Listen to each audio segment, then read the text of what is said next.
नमस्कार, हम हैं श्वेता तिवारी। राग रंग में रउआ सबन के बहुत बहुत स्वागत बा। आज हम राउर मुलाकात अंशु माला से करवाएम, जे वैसे तो छोट बाड़ी पर बाकी उनकर सपना काफ़ी बड़ बा।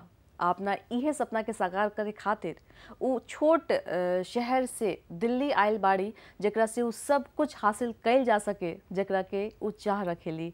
अंशु, राउर बहुत बहुत स्वागत बा हमारे कार्यक्रम में। बहुत बहुत धन्यवाद।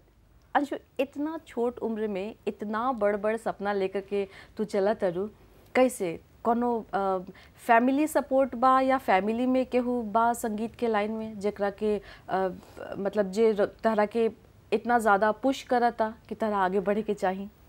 बचपन से ही मुझे संगीत से बहुत ज़्यादा लगाव रहा है। मेरी मम्मी भी गाती हैं, क्योंकि मेरी मम्मी को उस समय में, उस ज़माने में बोल सकते हैं कि उतना महिलाओं को इतना मौका नहीं मिलता था कि वो जाके रेडियो स्टेशन में गाएं या फिर इस तरह से, तो मम्मी को ये मौका मिला नहीं।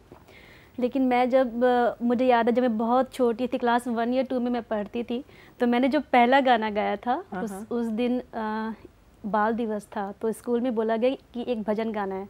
तो मैं मेरी मम्मी को डेली शाम में वो दिया दिखाते घर में, तो मम्मी डेली एक भजन गाती थी, तो मैंने वही भजन वहाँ गाया था। सिर्फ सुन करके तरह के याद हो गए रहे? सिर्फ सुन करके मुझे याद, क्योंकि मम्मी वो डेली गाती थी घर में।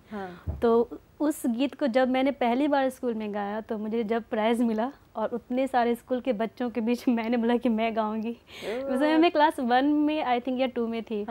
तो जब मैंने गाया, मुझे प्राइज़ मिला, तो स्कूल के प्रिंसिपल हमारे घर आ गए। उन्होंने पापा मम्मी को बोला कि आप लोग इसे सिखाइए, बहुत अच्छा गाएगी, बहुत तरक्की करेगी। तो फिर हमने धीरे धीरे सीखना शुरू किया। ये तो प्रिंसिपल की बात रहे। अंशु माला के मन में उस समय में का विचार आयल? उस समय मेरे मन में आ गया कि नहीं, मैंने आज गाना गाया तो मुझे इतना ज़्यादा प्रोत्साहन मिला हर जगह, मतलब कि हाँ, वो जो तालियों की जो गड़गड़ाहट होती है ना, ओकरा से मन की लालसा बढ़ल। एक कलाकार को मतलब सबसे ज़्यादा खुशी उसी से मिलती है, जब उसे गाने के बाद तालियों की गड़गड़ाहट सुनाई देती है। उस समय तू कलाकार ना रहलू, एक हाथे पूछे तने कि उस समय में का मन में आयल कि अब तो सच में अब सिंगिंग करे के बा, अब सिर्फ गाए के बा? हाँ, बस ये था कि मुझे अच्छा गाना है, अब बहुत अच्छा गाना। फिर धीरे, उसमें तो बहुत काफ़ी कम उम्र थी मेरी, तो बहुत जगह परफॉर्मेंस वगैरह मैं करती थी, बड़े बड़े सिंगर्स को सुनती थी, खूबसूरत लड़कियाँ जो मेरी थी कि अच्छा गाते भी हैं, खूबसूरत भी हैं, तो मैं भी ऐसा करूँगी, सब मेरी तारीफ़ करेंगे। तो फिर लिखा है कि ऐसा होला कि अगर एगो लड़की के बात कल जाए, तो जब लड़की छोट रहेली ओकरा से पूछल जाला कि आगे का करे के बा, केहू के मम्मी बने के होला, केहू के टीचर बने के होला, केहू के डॉक्टर इंजीनियर बने के होला, तो करियर ऑप्शन हमेशा समय के साथ बदलत रहेला। तो मतलब त्योहार उस समय में एकदम फिक्स हो गए रहे कि हमरा के गायकी में ही जाए के बा? उस समय तक बहुत ज़्यादा फिक्स हम ये नहीं कह सकते कि हो गया था, लेकिन मेरी मम्मी हमेशा बोलती थी कि मैं हारमोनियम नहीं सीख पाई, तो मैं चाहती हूँ कि तुम लोग सीखो। तो हमने फिर सीखना शुरू किया। जब मैंने उस समय सारेगामा पर नया नया, मैं इसमें बहुत छोटी थी, 7-8 ईयर्स की होगी, तो उस समय सुनिधि चौहान जी ये सारेगामा पर की विनर बनी थी। तो मुझे उनको देख के बहुत ज़्यादा इंस्पिरेशन मिला कि नहीं, मैं भी ऐसे गाऊँगी। और मेरा भी एक सपना था कि मतलब इस तरह से मैं भी गाऊँ। सुनिधि चौहान जी को मैं बहुत ज़्यादा लाइक करती हूँ, उनकी गायकी को। तो उस समय से मैंने एकदम पक्का कर लिया कि मुझे सिंगर ही बनना है। और जब मैं धीरे धीरे, जब मैं इस फील्ड में आई, आपने कहा ना कितना बड़ा सपना, धीरे धीरे जब मैं इस फील्ड में आई तो मुझे और अच्छा लगने लगा। फिर मैंने बहुत मेहनत भी किया, अभी भी कर रही हूँ। और मैं तो कभी सोच भी नहीं सकती कि मैं बिना संगीत के रह सकती हूँ। चलो, तो यही बात पे अंशु कुछ एक गीत। बिल्कुल, मैं सबसे पहले मैथिली में एक देवी गीत सुनाऊंगी।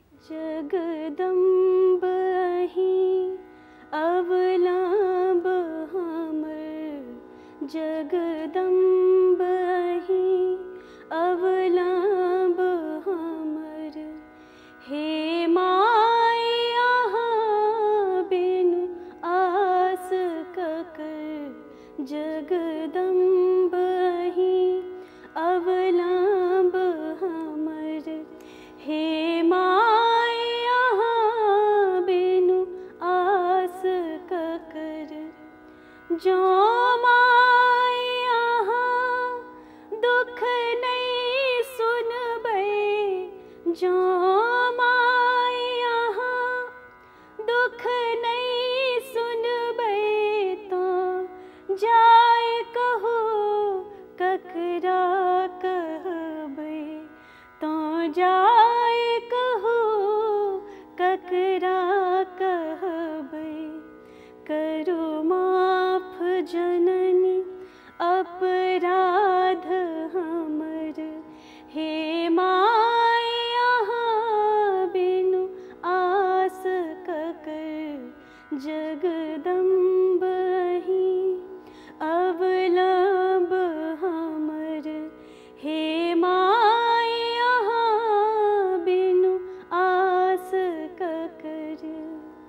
खूबसूरत, बहुत ज़्यादा मीठ आवाज़ बाई कहे के पड़ी।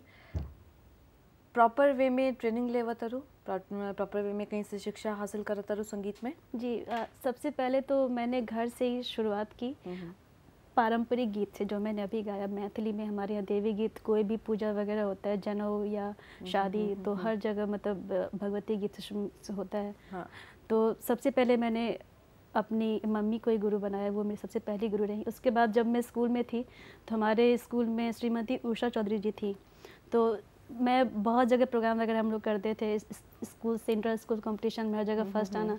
तो मैम ने स्पेशली, उस समय हमें पता नहीं था कि ट्रेनिंग भी लेते हैं इसके लिए, तो मैम ने स्पेशली हमारे पापा मम्मी को बुलाया स्कूल में। उन्होंने बोला कि इसको आप ट्रेनिंग दीजिए, तो फिर हमने उनसे ही फर्स्ट टाइम हमने ट्रेनिंग शुरू किया था। वैसे कोनो खास बात नहीं के अंशु तहरा के वो समय में पता ना रहल कि ट्रेनिंग भी लेवे की चाहिए संगीत के क्षेत्र में आवे खातिर।